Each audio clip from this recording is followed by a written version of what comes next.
Good morning, my beautiful diamonds and my Teletubbies.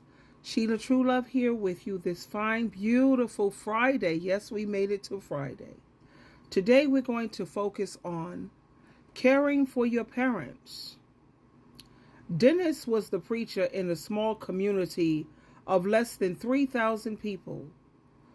Two longtime members of his congregation were living in a small nursing home in town. So he made sure to make weekly visits to see them.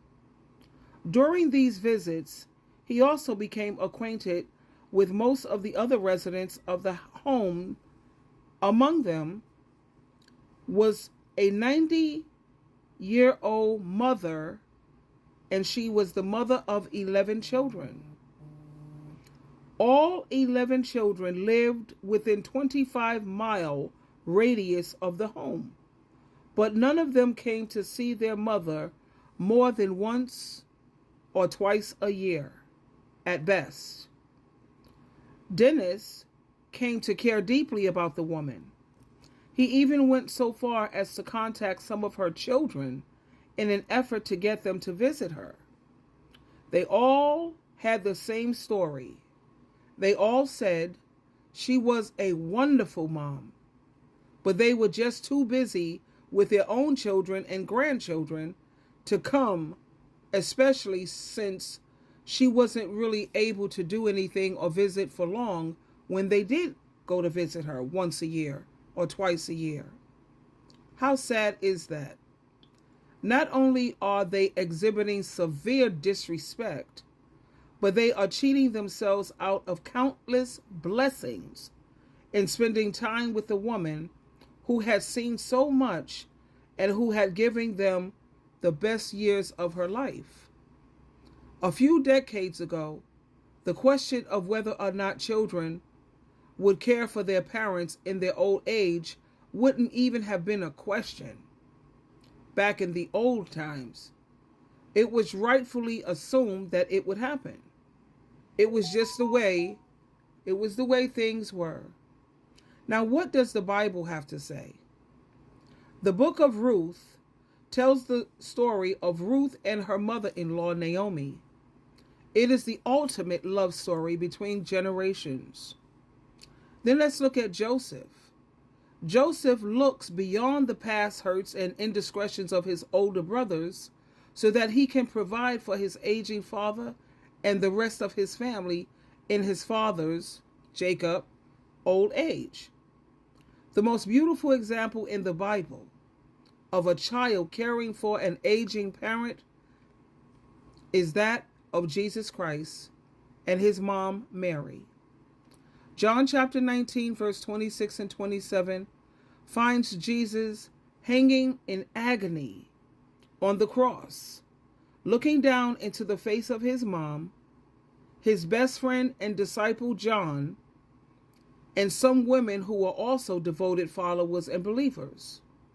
And what does Jesus do? What did Jesus say? He tells John to look after Mary, and he tells Mary not to worry because John is going to take care of her. Now, to sum it all up, the fact that God expects us to take care of our aging parents is undeniable.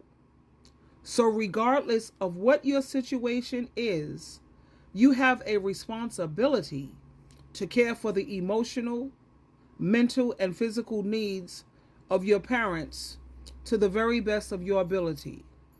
Not your desirability, but the best of your ability. And please don't view your responsibility to your family as a drudgery or inconvenience. View it as a way to give back to your parents and as a way to show God and Jesus Christ that you're trying to give back to them. Now let's see further, getting to know what God has to say. The following verses are meant to instruct, encourage, and remind you of what the family unit is really supposed to look like. Let the words in the Bible speak to you. Now let's take a look at some of these scriptures here.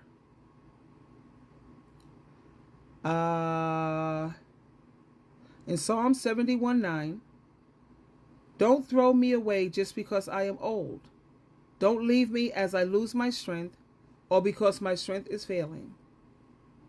And that's definitely Jehovah would never. I know in Isaiah, Jehovah says he will never throw you away just because you've grown old. Proverbs 23:25. It says, make your parents proud. Check out what it says, especially your mother. And that's from the Contemporary English. And you have Proverbs 23:22. Pay attention to your father and don't neglect your mother when she grows old. And then you have Proverbs 20:20. Children who curse their parents will go to the land of darkness long before their time. Exodus 21:17. Whoever curses their father or mother must be killed. Leviticus 29. Whoever curses their father or mother must be put to death. They curse their father or mother, so they are responsible for their own death. And then we have Matthew chapter 15, verse 4 through 6. God said, you must respect your father and mother. God also said, whoever says anything bad to their mother or father must be killed. But you teach that a person can say to their father or mother, I have something, I could use it to help you, but I will not use it for you. I will give it to God. You are teaching them not to respect their father or their mother. So you are teaching that it is not important to do what God has said. You think it is more important to follow these traditions that you have.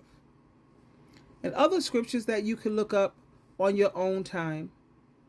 1 Timothy chapter 5, verse 8. Ephesians chapter 6, verse 2. 1 Timothy chapter 5, verse 4. Proverbs chapter 22, verse 6. Ephesians chapter 6, verse 4. So there you have it, my diamonds and my Teletubbies. It is so important and so vital for us to look out for our parents and to treat them with honor, especially if you want things to go well for you. That is the first command that comes with a promise. And if you want your days to be long on this earth, many people believe in the paradise. You want your days to be long on the paradise earth, you have to watch how you treat your parents. Because Jehovah God and Jesus Christ are not wearing blindfolds. They see what's going on. And it's very important and very vital to treat your parents the way you want your children to treat you. And if you don't have children, treat your parents the way you want people to treat you. So you have to be very, very mindful of that. And I know you have a lot of toxic parents out here, honey. Jehovah sees that. Jesus sees it. And he will handle that. What we need to do is focus on what we are instructed to do when it comes to our parents. Now, and if you're having difficulties, the same way you would go into counseling to save your marriage, maybe that's what you should do. And you can't do 1 or 2 sessions and think everything is going to be fixed. Just take time to go into counseling and put in the same energy with your parents that you would put with a toxic man, husband or wife. Anyway, let me give you your 3 questions for today. What did Jesus prophesy would happen to the stones of the temple? And that would be at Mark chapter 13, verse 12. Next question. What 2 events will happen in heaven shortly after the rapture? 2 Corinthians chapter 5, verse 10. Revelations 19, 7 through 9. And lastly, it's a quotation question. What is the mission of the church? And you can find that at Mark chapter 16, verse 15. So there you have it, my beautiful diamonds and my Teletubbies. It's going to be a great day. Jehovah loves you. Jesus loves you. And yes, so does Sheila True Love.